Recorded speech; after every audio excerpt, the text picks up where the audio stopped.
इस दफा इन्होंने ये जो स्लॉटर किया है ये इसलिए कि अब ये डिसाइसिवली मुकम्मल तौर पर गाजा को कंट्रोल करना चाहते हैं। दे हैव डिसाइडेड कि हमास की पूरी ताकत को, लीडरशिप को खत्म कर दिया जाए और इस आबादी को एरियल स्ट्राइक्स को बहाना बना लिया। एरियल स्ट्राइक्स बहाना, कोई वजह, कोई बहाना नहीं है इस बात की नाउजुबिल्लाह मुसलमानों ने कोई उनका स्लॉटर किया हो या कत्ल गारत किया हो या कोई बहाना दुनियावी कानून से भी इनको बहाना देते हैं जी, वो रॉकेट मारते हैं, इससे कोई एक आध बंदा जख्मी हो जाता है। नॉट रियलाइजिंग कि किन लेटेस्ट जहाजों के साथ कौन कौन सी बम इस्तेमाल कर रहे हैं। अस्तगफिरुल्लाह अज़ीम, यानी इंसान, इतनी ज्यादा बेशर्मी की बात है ये। लेकिन उससे ज्यादा बेशर्मी की बात ये है कि आप रवैया उर्दन का देखिए, आप रवैया शाम का देखिए, आप रवैया मिस्र का देखिए।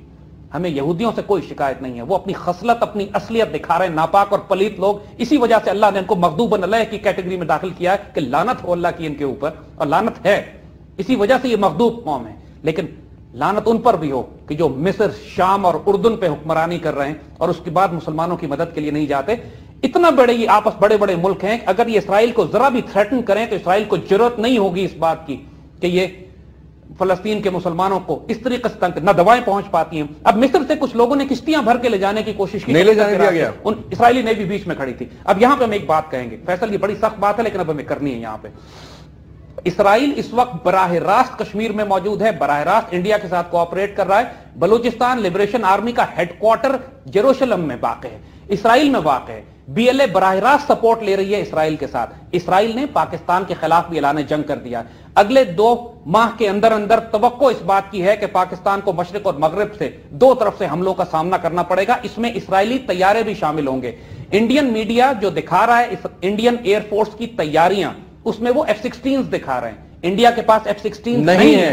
ये कहां से आएंगे F-16? ये उनके तैयार है, इसराइली तैयार है, और उनके F-15, F-14 जो पाकिस्तान पर बॉम्बिंग करेंगे आगे। बिल्कुल। तो हमको अब इसराइल के खिलाफ ऐलान जंग करना पड़ेगा। हमें चाहिए ये, देखिए एक जमाने में, और ये जो हम बात करते हैं हमारी स्ट्रेंथ है जी मिसाइल्स की और ये सारा कुछ, तो आपके ख्याल में क्या इसराइल के पास जो एयर डिफेंस शील्ड है वो भी क्या ये इंडिया को फराहम कर देंगे? ये एयर डिफेंस शील्ड जो भी टाइम जोन मांगा जा रहा है, यही वजह। पाकिस्तान के खिलाफ जितनी भी जासूसी सैटेलाइट्स के जरिए हो रही है वो तमाम इसराइल करके दे रहा है। जितने हमारे खिलाफ ड्रोन भेजे जा रहे हैं कश्मीर की तरफ से इसराइली हैं, जितना रेडार लगे हुए लाइन ऑफ कंट्रोल पे इसराइली हैं, जितने एडवाइजर इस वक्त स्पेशल ऑप्स के बैठे हुए हैं इंडिया में वो सब इसराइली हैं। इसराइली आर्मी का कमांडर इन चीफ, नोट कीजिएगा, इसराइली आर्मी का कमांडर इन चीफ अभी ऑक्यूपाइड कश्मीर से होके गया है। कश्मीर में क्या करने आया था इसराइली आर्मी का commander in chief?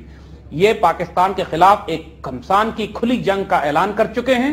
Pakistan should declare Israel as a hostile state, और हमें चाहिए कि डिक्लेयर करके, जिस तरह सद्दाम हुसैन ने कुछ मिसाइल फायर किए थे स्कड्स के जो इसराइल पर गिरे थे गल्फ वॉर के दौरान में, वो एक सिग्नल था इसराइलियों के लिए। यहूदियों पर दहशत तारी हो गई थी। ये इतने बेशरम और बेगैरत कौम है कि 1967 में और 1973 में पाकिस्तान एयरफोर्स के फाइटर पायलट ने इसराइलियों को मारकर गिराया था।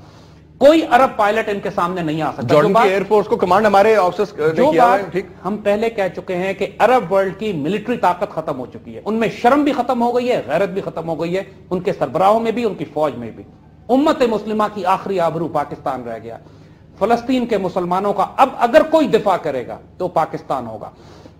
पाकिस्तान, अगर हमको अरब मुल्क बेसिस नहीं देते हैं इस बात के लिए कि हम इसराइल को थ्रेटन करें, हमें अपनी एग्रेसिव फॉरेन पॉलिसी का हिस्सा रखना चाहिए कि चूंकि इसराइल हमारे नेबरहुड में आके इंडिया की मदद कर रहा है हम पर बॉम्बिंग करने के लिए, we should launch 1 or 2 missiles. हमें 1-2 मिसाइल लॉन्च करने चाहिए इसराइल की तरफ। बेशक न्यूक्लियर वॉरहेड उनमें ना हो क्योंकि वहां हमारे फलस्तीनी भाई भी रहते हैं। एक कन्वेंशनल वेपन भी अगर लैंड करे इसराइल पे, उसका दिमाग दुरुस्त करने के लिए कि तुमने अगर इस तरह मुसलमानों का कत्लेआम किया तो यह ना भूलना कि हम यहां बैठे हुए एक एक बच्चे का हिसाब ले रहे हैं। By God the time will come जब हम तुमसे इसका एक एक हिसाब बराबर करेंगे। हमें अच्छी तरह मालूम है, बात हम पहले भी कह चुके हैं कि जब तक खैबर के यहूदियों का इलाज नहीं करेंगे उस वक्त तक मक्का के मुशरिकीन का इलाज नहीं होगा। खैबर के मुशरिकीन, खैबर के यहूदी और मक्का के मुशरिक आज भी मिल गए हैं। इंडिया और इसराइल इकट्ठे हो गए पाकिस्तान के खिलाफ। पाकिस्तान को अब डिसाइसिव फैसला दोनों के खिलाफ लेना है।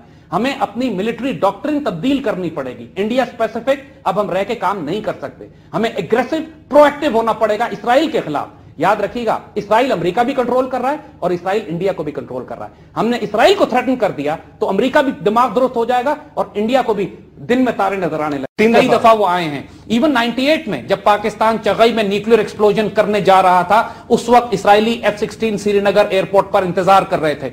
दे वर वेटिंग कि हमें ऑर्डर मिले और हम पाकिस्तान को बॉम्ब ब्लास्ट करने से पहले तबाह कर दें अपने वेपन्स को। अल्लाह का करम और एहसान हुआ कि हमारी फजाइया भी तैयार थी और हमारे साइंटिस्ट ने भी काम इस तरह किया। उस थ्रेट के बावजूद एक पॉइंट पे तो यह खतरा आ गया था کہ چغئی میں کام کرنے والے سائنسدانوں سے کہا تھا کہ آپ ڈسپرس ہو جائیں، بکھر جائیں، کہ طیارے آنے والے ہیں. یہاں تک سٹیج پہنچ چکی تھی. پھر بھی ہمارے سائنٹسٹ وہیں موجود رہے، اسی طریقے سے اپنے ڈیٹونیٹرز اور بامز کو پلانٹ کیا، جگہ پہ رکھا، اور اس کے بعد نعرہ تکبیر کہہ کے انہوں نے وہ ایکسپلوژن کیا جو آج دنیا چغئی ایکسپلوژن کے بعد پوری دنیا کو، دشمنوں کو معلوم ہو گیا کہ پاکستان ایک نیوکلیئر ویپن سٹیٹ ہے. اس وقت اگر نیوکلیئر ایکسپلوژن نہ ہوتا تو آج تک ہم نہ کر سکتے. اس کا پورا کریڈٹ ہمارے سائنسدانوں کو جاتا ہے جنہوں نے فیلڈ میں کھڑے ہو کے اس رسک کے باوجود، جب ایئر ڈیفنس وارننگ آ گئی تھی کہ اسرائیلی طیارے حملہ کرنے آ رہے ہیں، پھر بھی انہوں نے وہی کھڑے ہو کے بلاسٹ کیا اس کا. اور جب بلاسٹ ہو گیا تو پھر اسرائیلیوں کے لیے کوئی فرق نہیں پڑتا تھا کہ وہ آئیں یا نہ آئیں، وہ مایوس ہو کے واپس لوٹ گئے. Do you think اگر یہ ویسٹ سے آتے ہیں پاکستان کے اوپر امریکن فورسز جس طریقے سے انٹر ہونا چاہتے ہیں تو بیکاز وہ تو ڈرپوک فوج ہے، بیسیکلی گھس نہیں سکتی وہ تحریک طالبان، اور ادھر کے لوکلز کو جو کہ بک جاتے ہیں یا جو بھی ہو جاتا ہے ان کو استعمال کریں گے ایز فرنٹ لائن فائٹرز؟ بنیادی طور پر تو 99% ٹرائبل ایریاز کے جتنے بھی پشتون وہاں بستے ہیں وہ اللہ اور رسول سے محبت کرنے والے، پاکستان سے پیار کرنے والے لوگ ہیں. چھوٹے چھوٹے دہشت گرد ایلیمنٹس ہیں جو انہوں نے تیار کیے ہوئے ہیں وہاں پر.